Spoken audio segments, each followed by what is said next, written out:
Akiaria na atongoria a ndini mwena wa Chelmsford, Massachusetts, bũrũri-inĩ wa Amerika, mũtongoria wa kĩama kĩa DCP Rigathi Gachagua oigĩte President William Ruto nĩ aregete gũthikĩrĩria ayuthi na akoretwo agĩkuithia atongoria angĩ mũtharabu wa mathĩna marĩa magũmĩire bũrũri. Everybody in Kenya knows there's a problem.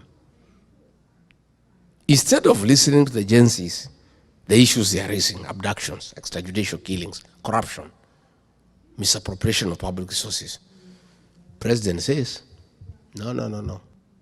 These people have been incited by Rigiji and Uhuru. Gachagua oigĩte President nĩ mũtukanĩre na ndaramenya kĩrĩa kĩrathĩnia bũrũri. Kuona o hĩndĩ akoretwo akĩheana itũmi ngũrani na kuga ayuthi makoretwo magĩcogerwo nĩguo marũrũngane. He has given 7 reasons so far. He's a very confused person, extremely confused. When the agency's protest started in 2024, he said it was my deputy and Uhuru. They are the ones who have incited people. He stayed after 3 weeks, he said no. It is the NGOs and the civil society. He stayed after another 4 weeks, he said it's for the foundation. Do you remember? The other day, he said it's a church. Akinyĩrĩria President arĩ na ũhoti wa gũtuithania gĩthagathago kĩrĩa kĩgũmĩire bũrũri, akiuga arĩ na kĩrĩa gĩothe arabatarania ta mũtongoria wa bũrũri gũcokia bũrũri mũtaratara-inĩ ũrĩa wagĩrĩire. This Sunday, he said it's the parents. Yeah? He said it's poor parenting. William Ruto, please, can you make up your mind what ails your country? And it's simply because he doesn't want to accept that he has lost it and there is a problem and address the problem instead of saying the boys and girls are being incited.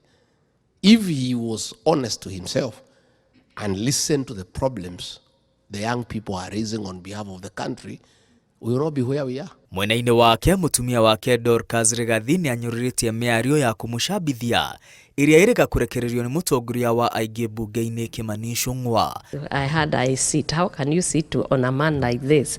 This is a man who is causing a whole nation not to sleep.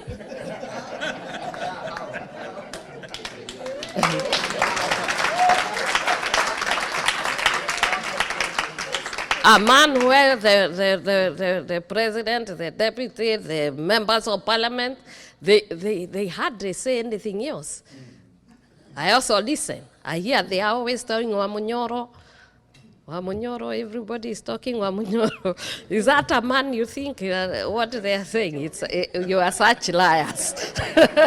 Dorcas augĩte atongoria a kanitha nĩo maracambithio mĩcemanio-inĩ ya kĩũteti kuona mathiĩte na mbere na kũrũgama na kĩhoto kĩa mũingĩ na kuorota thirikari rĩrĩa ĩrogoma. And that is why they don't want me to speak, because they know the church is listening. And the church will listen, and the church this time has stood, and we are standing, and we are going to be firm, and we will stand and continue to speak, because that is our work. Gachagua erĩire a Kenya arĩa maikaraga Amerika mĩthingi ya mũng'ethanĩro ũrĩa ũthiĩte na mbere na kwĩyũmba nĩ gũthikĩrĩria mateta ma mũingĩ na gũkinyanĩria matanya marĩa mũingĩ ũrĩ namo igũrũ rĩa ũkũria wa bũrũri na mwathanĩre mwega. Ngiribotera Inooro TV, rĩtwa rĩakwa nĩ Mwangi wa Maina.